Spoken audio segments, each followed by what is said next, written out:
गई हैं और इस बीच ये बड़ी खबर मिल रही है।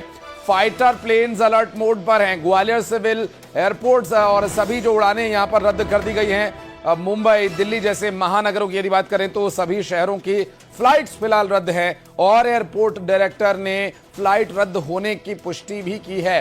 जो पैसेंजर्स के लिए जो फ्लाइट्स यहां से उड़ान भरने वाली थी या यहां पर लैंड करने वाली थी, कुछ समय के लिए उन्हें डाइवर्ट कर दिया गया और अभी की जो परिस्थितियां हैं वो ये बता रही हैं कि ग्वालियर एयरफोर्स अलर्ट मोड पर है। पूरी तरह से देश भर के जो सभी हवाई अड्डे हैं उन्हें तो इसकी जानकारी दे ही दी गई है और साथ ही साथ जो एयरफोर्स के लिए अच्छा बेस रहे हैं उन जगहों की हम बात कर रहे हैं। ग्वालियर सिविल एयरपोर्ट पर अभी फिलहाल फ्लाइट्स को कैंसिल कर दिया गया या फिर उनके रूट डाइवर्ट किए जा रहे हैं और उन यात्रियों के लिए थोड़ी असुविधा जरूर होगी, लेकिन वो यात्री भी खुश होंगे कि किसी बड़े मकसद की वजह से उनके आज की ये यात्रा थोड़ी संघर्ष कर रही है। लेकिन इस बात से क्योंकि मुंबई, दिल्ली जैसे महानगरों की जो फ्लाइट्स हैं जो डायरेक्ट ग्वालियर जाने वाली थी या ग्वालियर से फ्लाइट आने वाली थी, उसके लिए अभी फिलहाल कुछ समय इंतजार करना होगा या फिर आपको कोई वैकल्पिक मार्ग पकड़ना होगा। दिल्ली, मुंबई सहित सभी शहरों की जो डायरेक्ट फ्लाइट्स थी उन्हें रद्द कर दिया गया है। मिल रही जानकारी के अनुसार ग्वालियर में अब एयरफोर्स के फाइटर प्लेन्स पूरी तरह से अलर्ट मोड पर हैं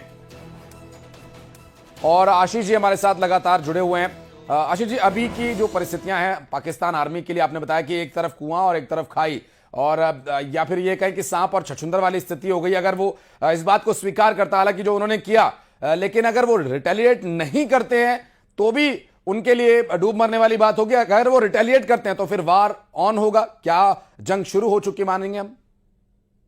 निश्चित रूप से पाकिस्तान के जो आर्मी चीफ हैं जनरल मुनीर, उन्होंने ये पहलगाम हमले को प्लान किया और अब वो अपनी ही बनाई हुई रणनीति में पूरी तरह फंस गए हैं।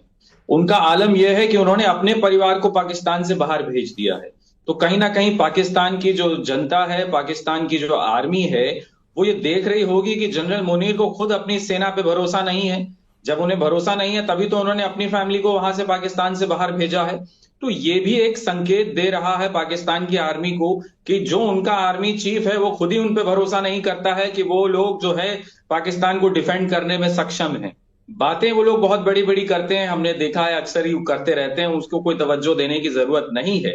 अब जो पूरे देश में एक माहौल है, एक सेंटिमेंट है हमारे देश के अंदर, वो ये है कि अब हमें इतने पे नहीं रुकना है।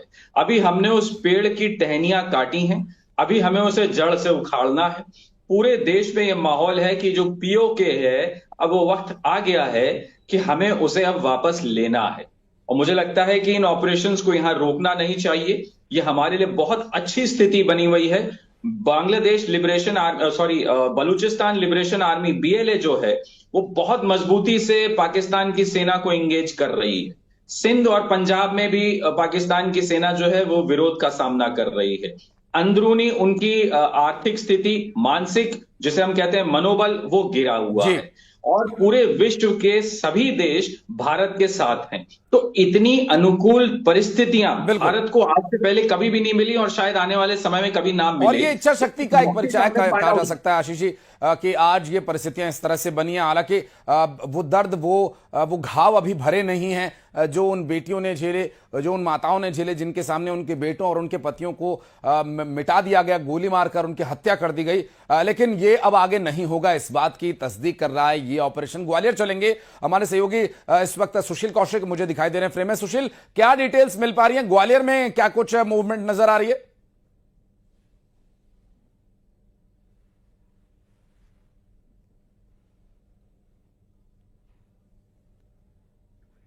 सुशील, आवाज मिल पा रही है?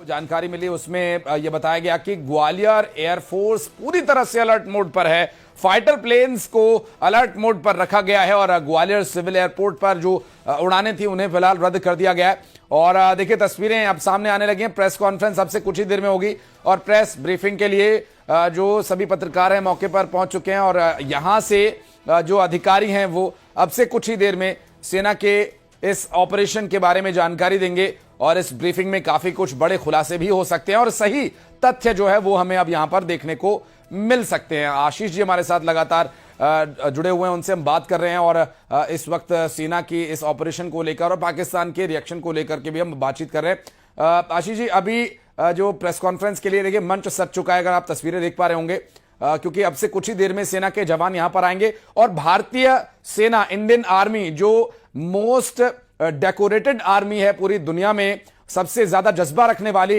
ये सेना है और साथ ही साथ सबसे ज्यादा अनुशासन में रहने वाली सेना है, तो यहां से सही तथ्य, सही जानकारी मिलने की संभावना है। भारत की सेना है वो एक बहुत ही रिस्पेक्टेड आर्मी है। मैं उसका हिस्सा रहा हूं तो मैं आपको बता सकता हूं कि एक इतनी रिस्पेक्ट पूरे विश्व में।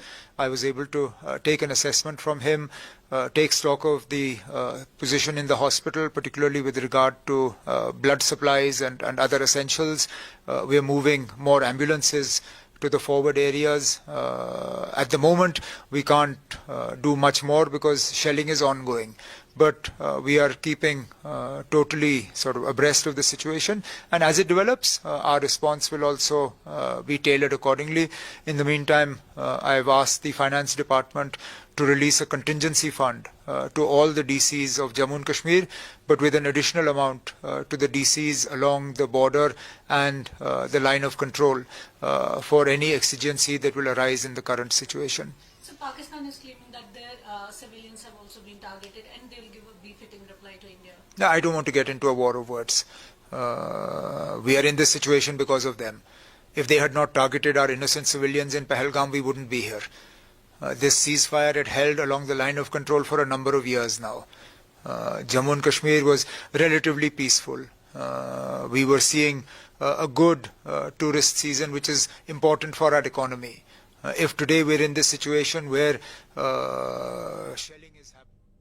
तो आप सुन रहे थे जम्मू कश्मीर के मुख्यमंत्री को, जिनका यह साफ कहना है कि पाकिस्तान की ही वजह से आज हम इस स्थिति में हैं कि हमें ये कार्रवाई करनी पड़ रही है।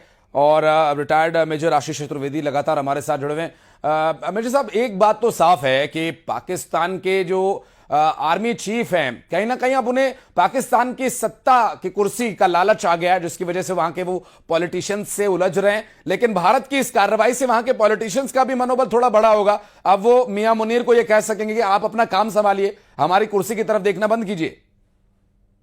तो निश्चित रूप से पाकिस्तान में ये चलन रहा है कि उनके यहाँ जो आर्मी चीफ होता है वो बहुत पावरफुल होता है। वो कभी भी जब चाहे अपने प्रधानमंत्री और राष्ट्रपति को हटा सकता है। और अक्सर देखा गया कि जो वहां के आर्मी चीफ होते हैं वो सत्ता में काबिज होने के लिए सेना का इस्तेमाल करते हैं, अपनी पोजीशन का इस्तेमाल करते हैं। मुझे लगता है कुछ ऐसी ही प्लानिंग जनरल मुनीर की भी थी कि उन्होंने वहां जो चुनी हुई सरकार है कहीं ना कहीं उसको गिरवाया। वहां के जो बड़े नेता थे पार्टियों के, जो लोग चाह रहे थे कि अमन शांति रहे, उनको जेल में सब लोगों को भिजवा दिया। तो आपने पहले तो अपने देश में ही अराजकता फैलवा दी कि जो आपके राजनीतिक विरोधी आपको लगे कि ये मेरा समर्थन नहीं करेंगे, आपने पहले ही उनको जेल में भिजवा दिया सबको। और फिर आप एक ऐसी साजिश रचते हैं और उस साजिश में आप कामयाब नहीं हो पा रहे हैं तो उसका खामियाजा उठा रहे हैं। और जैसा मैंने कहा कि आपको खुद अपनी सेना पे भरोसा नहीं है, जो आपने अपने परिवार को जो है पाकिस्तान से बाहर भेज रहे हैं। तो कहीं ना कहीं जो पाकिस्तान की सेना है वो भी ये देख रही होगी कहीं ना कहीं कि हम लड़ किसके लिए रहे हैं, हम अपने देश के लिए लड़ रहे हैं या हम एक आदमी के व्यक्तिगत मंसूबों के लिए लड़ रहे हैं। तो उसका वो मोराल, उसका जब देखिए सैनिक जब देश के लिए लड़ता है तो उसका मोराल अलग होता है। और जब वो ये समझने लगता है, ये उसको दिखने लगता है कि ये एक व्यक्ति अपनी निजी महत्वाकांक्षा को पूरा करने के लिए हमारी जान को जोखिम में डाल रहा है, तो वो उस प्रकार नहीं लड़ेगा जैसे वो अपने देश के लिए लड़ता। स्वाभाविक रूप से कंधे झुक जाते हैं। मेजर साहब, आपने बिल्कुल सही ये इशारा किया और इस बारे में और बातचीत हम जब अपने जवानों का हम जिक्र करें, दुनिया में ऐसे बिरले जवान किसी और देश में नहीं मिलते हैं जो निहत्थे भी अपनी जान दांव पर लगाकर लड़ने के लिए हमेशा तत्पर रहते हैं। 1999 में हमने देखा कि कम से कम जो सुविधा थी वहां पर माइनस के टेम्परेचर में बिल्कुल सामान्य वर्दी पहन करके हमारे सैनिकों ने न सिर्फ लड़ाई लड़ी बल्कि उसे जीता भी। और उस ऑपरेशन विजय के बाद ये ऑपरेशन सिंदूर एक बड़ा ऑपरेशन है। एंटी नक्सल ऑपरेशंस तो देश भर में चल ही रहे हैं, एंटी टेररिज्म ऑपरेशंस अब तेजी से चलेंगे, इस बात की गवाही ये ऑपरेशन सिंदूर दे रहा है।